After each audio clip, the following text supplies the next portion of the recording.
राम मंदिर के उद्घाटन से पहले 3 शंकराचार्यों के नाराज होने की खबर है। कहा यह जा रहा है कि ये तीनों शंकराचार्य जो हैं वो नाराज हैं। वैसे तो देश में 4 शंकराचार्य हैं। शंकराचार्य जो होता है वो सनातन धर्म का सर्वोच्च पद होता है। जैसे अगर आप देश में राजनीति के हिसाब से समझे तो प्रधानमंत्री सबसे पावरफुल पोस्ट होता है राजनीति में, उसी तरीके से शंकराचार्य सनातन धर्म में सबसे पावरफुल पोस्ट होता है शंकराचार्य का। ऐसे में शंकराचार्य अगर नाराज हैं राम मंदिर को लेकर तो ये जाहिर सी बड़ी चिंता की बात है, खासतौर पे बीजेपी के लिए और नरेंद्र मोदी के लिए।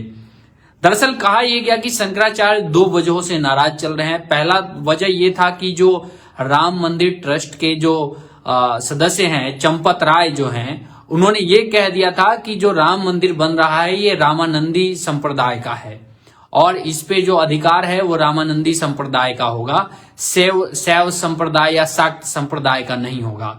इस बात को लेकर शंकराचार्य ज्यादा नाराज हैं। वो कह रहे हैं कि राम सबके हैं और शंकराचार्य जो होते हैं उनका कोई मंदिर नहीं होता है। कोई भी शंकराचार्य किसी मंदिर पे जाके कब्जा नहीं करता है, उस पे जाके नहीं बैठता है। शंकराचार्य जो है वो मठ के प्रमुख होते हैं, जो 4 मठ आदि गुरु शंकराचार्य ने स्थापित किए थे, जिसमें चारों मठ में अलग अलग वेदों की पढ़ाई होती है।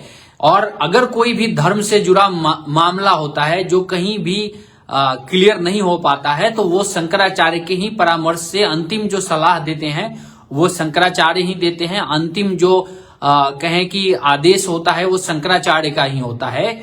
इस लिहाज से देखें कि अगर शंकराचार्य नाराज हैं तो फिर ये काफी चिंताजनक बात है। तो पहला तो ये था कि शंकराचार्य का ऑब्जेक्शन ये था, इसमें 4 शंकराचार्य में 3 शंकराचार्यों ने नहीं जाने का फैसला लिया है और नाराज भी बताए जा रहे हैं। पहला तो उनकी नाराजगी ये थी कि जो राम है वो सभी के हैं, राष्ट्र के हैं, उसमें किसी संप्रदाय को जोड़ के देखना ठीक नहीं है। जो चंपत राय ने कहा कि राम मंदिर जो बन रहा है ये रामानंदी संप्रदाय का है, इसको लेके उन्होंने नाराजगी जताई है। और जाहिर सी बात है होनी भी चाहिए, क्योंकि राम मंदिर के जो भी आंदोलन में लोग जुड़े रहे हैं वो किसी एक संप्रदाय के नहीं थे, वो केवल रामानंदी संप्रदाय के नहीं थे, वो केवल अयोध्या के लोग रहने वाले लोग नहीं थे। आप चले जाइए, साउथ चले जाइए, नॉर्थ चले जाइए, ईस्ट चले जाइए, वेस्ट चले जाइए, कहीं भी भारत में चले जाइए, हर जगह से राम मंदिर की लड़ाई लड़ने वाले लोग थे।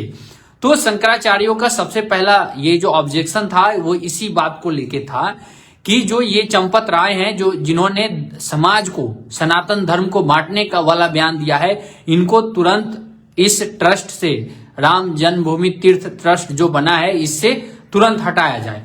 इसके बाद जो दूसरा शंकराचार्य का जो ऑब्जेक्शन है, उनका ये कहना है कि किसी भी अधूरे मंदिर में आप प्राण प्रतिष्ठा नहीं कर सकते हैं, ये धर्म विरुद्ध है। अब हो सकता है जिसने भी ये पूजा पाठ का मुहूर्त निकाला हो वो उसने अब क्या देख के निकाला है नहीं निकाला है, लेकिन हमने शंकराचार्य के बयान सुने हैं। उन्होंने कहा है कि किसी भी मंदिर में जिसकी अभी पूरी तरीके से मतलब बिल्डिंग जो भी है वो मुख्य मंदिर बन के अगर तैयार नहीं हुआ है, उसमें प्राण प्रतिष्ठा नहीं किया जा सकता है, तो फिर किस नियम के तहत राम मंदिर में प्राण प्रतिष्ठा हो रही है, क्योंकि अभी मंदिर कंप्लीट ही नहीं हुआ है। शंकराचार्य जो हैं इनके ये 2 प्रमुख सवाल थे।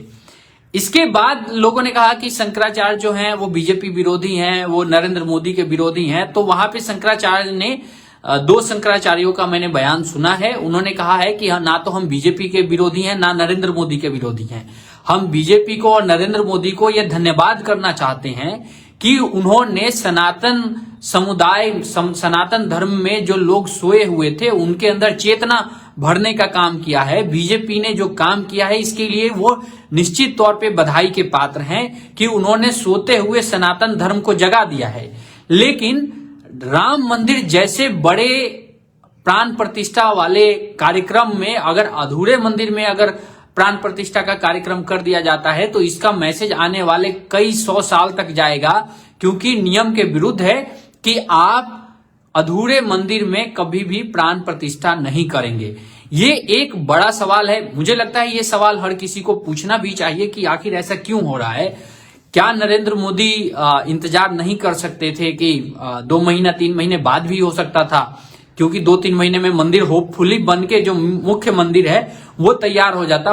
पूरा मंदिर जो राम मंदिर बनते बनते वो तो दिसंबर 2024 तक का वक्त लगेगा, लेकिन कम से कम वो मंदिर जो राम जी जहां विराजमान होंगे, रामलला जहां विराजमान होंगे, कम से कम वो मंदिर तो बन जाना चाहिए था।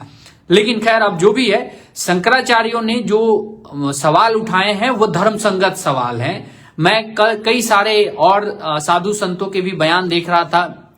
अयोध्या के राजू दास हैं, महंत राजू दास हैं, जो अपने विवादित बयान देने के लिए जाने जाते हैं। उन्होंने शंकराचार्यों पे सवाल उठाते हुए पूछा कि शंकराचार्यों ने राम मंदिर के लिए कितनी लड़ाई लड़ी है। उन्होंने ये कह दिया, लेकिन अब उनको कौन समझाए कि शंकराचार्य क्या होता है, वो एक छोटा अदना सा महंत नहीं परिभाषित कर सकता है। शंकराचार्य और एक मंदिर का महंत होना, समझ जाइए कि आप एक पूरे विश्व के सबसे सुप्रीम पावर हो और एक राज्य के आप एक पावर में बैठे हो, इतना अंतर होता है। तो इस तरीके के बयान जो आ रहे हैं, खासतौर पे जो राम मंदिर के जो रामानंदी संप्रदाय से जुड़े हुए साधु संत है, इससे समाज में कहीं ना कहीं डिवीजन जरूर होगा। और ये चिंता का कारण बीजेपी के लिए बन सकता है, नरेंद्र मोदी के लिए बन सकता है। अव्वल तो ये होता कि नरेंद्र मोदी या तो खुद पहल करते इसकी कि वो शंकराचार्यों से बात करते कि उनकी जो समस्याएं हैं उनको सुना जाए और उनको सही तरीके से एड्रेस किया जाए। या फिर एक तो दूसरी भी बात ये हो गई कि शंकराचार्य के साथ एक ही व्यक्ति आ सकता है जो निमंत्रण गया था। अब शंकराचार्य चलते हैं तो एक प्रोटोकॉल होता है, उनका प्रोटोकॉल होता है, उस प्रोटोकॉल को फॉलो किए बिना शंकराचार्य नहीं चल सकते हैं। क्या नरेंद्र मोदी या फिर क्या किसी स्टेट के चीफ मिनिस्टर बिना सुरक्षा के, बिना अपने पीए के, बिना अपने अधिकारियों के जो शासन में देखरेख करते हैं उनके चलते हैं? नहीं चलते हैं। नरेंद्र मोदी चलते हैं तो उनके साथ एनएसजी की सिक्योरिटी होती है, उसके साथ उनके कम से कम 15 ऐसे ऑफिसर होते हैं जो उनके साथ होते हैं। तो ऐसे में जो शंकराचार्यों को निमंत्रण गया था, वो निमंत्रण केवल उनके साथ कहा गया था कि एक ही व्यक्ति आएगा, तो शंकराचार्य जी का नाराज होना स्वाभाविक है। पंकज जी लिख रहे हैं, पंकज कुमार जी का एक कमेंट है, लिख रहे हैं कि शंकराचार्य जी का नाराज होना स्वाभाविक है क्योंकि योग्य लोगों को योग्यता अनुसार तरजीह नहीं देना दुर्भाग्यपूर्ण है।